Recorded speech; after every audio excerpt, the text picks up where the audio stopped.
You got the raise, the one you had been working toward for 2 years, the one you told yourself would finally make things feel different. You did the math in your head before it even hit your account. You figured out which bills you would stop worrying about. You imagined what it would feel like to check your bank balance without that specific tightness in your chest. And then the first paycheck came in at the new number, and you spent it, and the second one came, and you spent that too? And somewhere around month 3, you realized with a quiet horror that nothing actually feels different. The anxiety is still there. The mental math at the grocery store is still happening. The low-level hum of financial stress that you thought a bigger number would silence is running at exactly the same volume it always has, just on a higher income. If that story sounds familiar, you are not alone and you are not doing something wrong. What you ran into has a name. Researchers call it the hedonic treadmill. The rest of us call it the feeling that no matter how much more you make, it's never quite enough. But here's what I want to explore today, because I think this is a question worth answering honestly. Is there actually a salary number where financial stress genuinely goes away? Not temporarily, not until lifestyle creep catches up, actually goes away. And if that number exists, what is it?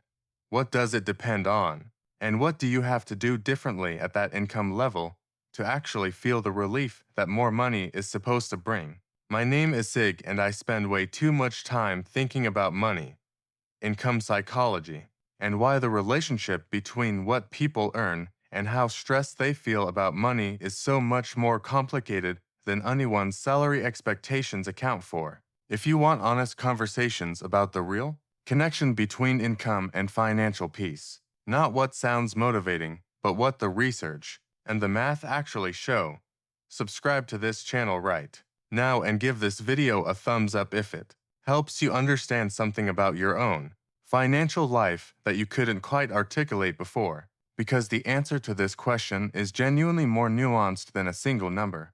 And understanding the nuance is what separates people who find financial peace from people who keep chasing a salary they already passed. There is a study that gets cited in personal finance conversations constantly and almost always incorrectly. In 2010, psychologists Daniel Kahneman and Angus Deaton published research suggesting that emotional well-being, meaning day-to-day happiness and freedom from stress, stopped improving once household income crossed $75,000 per year. Above that number, more money didn't make people feel better on a daily basis. This study became famous. It got repeated everywhere. Financial content creators cited it for a decade as proof that $75,000 was the magic salary, the number where stress ends, the number where life gets good. And then in 2021, researcher Matthew Killingsworth published a follow-up study using a much larger dataset and more sophisticated methodology. His finding was different. He found that well-being continued to rise with income well past $75,000. There was no plateau. The higher the income, the higher the reported well-being on average. Then Kahneman and Killingsworth did something unusual in academic research. They collaborated on a combined analysis of both datasets published in 2023. Their joint finding was this. For most people, well-being does continue to rise with income above $75,000, but for a specific subset of people, those who describe themselves as emotionally miserable, income above $75,000 actually made things worse, not better. More money amplified their misery rather than reducing it. What this tells us is that income alone does not determine financial stress. The relationship between your income and your financial stress depends enormously on what you do with that income and what psychological relationship with money you bring to it regardless of the number on your paycheck. Before we can identify the salary where stress goes away, we need to be precise about what financial stress actually is, because most people conflate several different things under that label, and they have different causes and different solutions. The first type is scarcity stress. This is the stress of genuinely not having enough, not being able to cover rent, choosing between groceries and a utility bill, having zero buffer between your income and your obligations. This stress is real. It is physiologically damaging, and it has a direct income solution. Earn more, spend less, or both until the gap between your income and your basic obligations creates breathing room. This type of stress does go away when income rises sufficiently above expenses. The second type is anxiety stress. This is the stress of having enough technically, but feeling like it could disappear at any moment. Having a job but being terrified of losing it.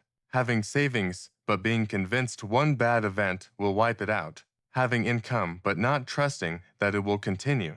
This type of stress does not respond to income increases the way people expect. You can earn $150,000 a year and still experience profound anxiety stress because the anxiety is not about the current number. It is about the perceived fragility of the situation.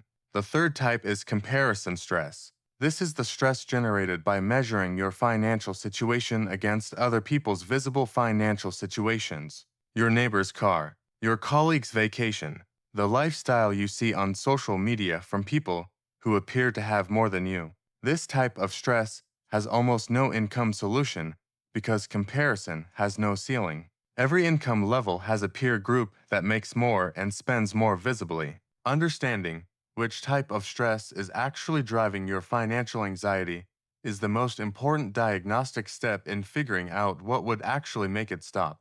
Let me give you the most honest answer I can to the question of what salary actually reduces financial stress for most Americans in 2026.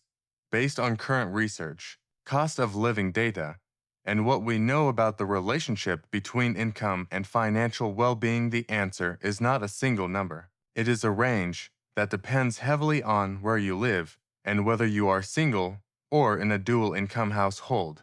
For a single person in a low to moderate cost of living area, think mid-sized cities in the Midwest, South, or rural areas, financial stress begins to meaningfully and durably reduce around $70,000 to $80,000 in annual take-home income. Not gross, take-home, after taxes, after retirement contributions, after healthcare premiums. $70,000 to $80,000 actually available to live on.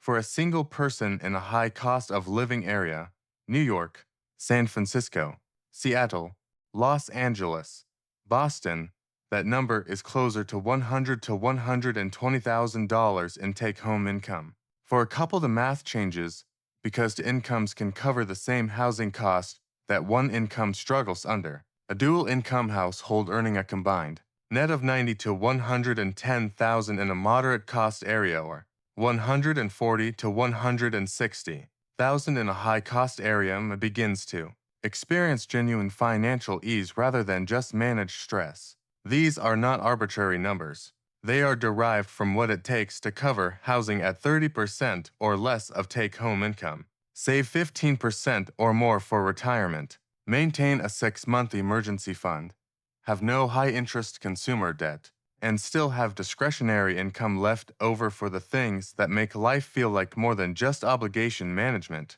Here is the part of this conversation that most people need to hear and almost nobody says directly. The salary where money stops being stressful is not an income level. It is an income level combined with a spending level. And most people, when their income rises, allow their spending to rise in lockstep, which means the gap between what comes in and what goes out, the gap that determines financial stress, stays exactly the same regardless of the number on their paycheck. This is lifestyle creep, and it is the reason the raise that was supposed to change everything didn't change anything.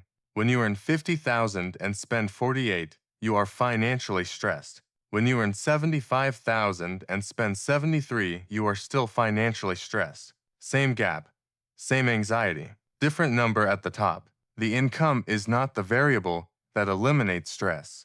The gap is. And the gap is controlled not by how much you earn, but by how much of what you earn you keep. The people who actually experience financial peace at a given income level are almost never the people who immediately expanded their lifestyle to match the new number. They are the people who let the raise widen the gap, who kept living like they earned 60 when they started earning 80, who directed the difference into savings and investments and debt elimination until the structural foundation of their financial life became genuinely solid. Then the peace came, not because the number on the paycheck was magic, because the gap between income and expenses became large enough that normal life events stopped feeling like financial emergencies. Let me show you this through Marcus because I think it makes the concept completely concrete. Marcus is 35. For 3 years, he earned $62,000 and felt constant low-level financial stress. Not panic, not disaster, just the persistent background hum of never feeling quite comfortable. He watched his spending carefully. He had about $400 a month left over after all his obligations. Not enough to make meaningful progress, but enough to avoid falling behind. Then Marcus got promoted. His salary went to $84,000. His take-home went from about $4,100 a month to about $5,400 a month. $1,300 extra dollars every single month. Here is what Marcus did that most people do not do. He did not move. He did not upgrade his car. He did not start eating at nicer restaurants or booking the vacations he had been putting off. He kept his spending at $4,100 a month, and he directed the entire $1,300 difference, $400 into a Roth IRA, $500 into his emergency fund until it hit 6 months of expenses, $400 to pay off the last of his credit card debt. In 14 months, Marcus had a 6-month emergency fund fully funded, no consumer debt, a growing retirement account, and a monthly surplus that had now freed up even more because the debt payments were gone. Marcus did not feel financially peaceful the day the raise hit his account. He felt financially peaceful 14 months later when the structural foundation of his financial life had actually changed. The raise was the tool. The behavior was the mechanism. One without the other produces nothing durable. Let me give you something more useful than a salary number. Let me give you the 4 conditions that have to be simultaneously true for financial stress to actually go away. Because these 4 conditions can be achieved at very different income levels depending on where you live and how you spend. And understanding them tells you exactly what you need to work on whether you earn $40,000 or $400,000. The first condition is that your housing costs must be at or below 30% of your take-home pay.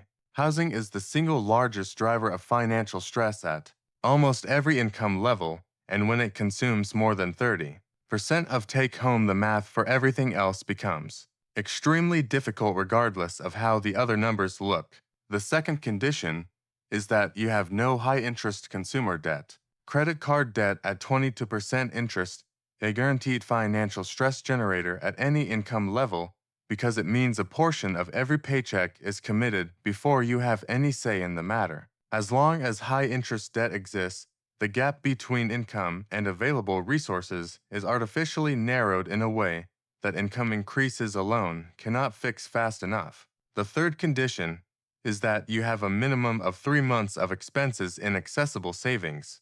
This is the condition that transforms unexpected expenses from emergencies into inconveniences. The car repair, the medical bill, the appliance that dies.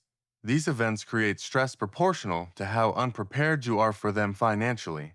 3 months of expenses in savings is the threshold where most common financial disruptions stop feeling catastrophic.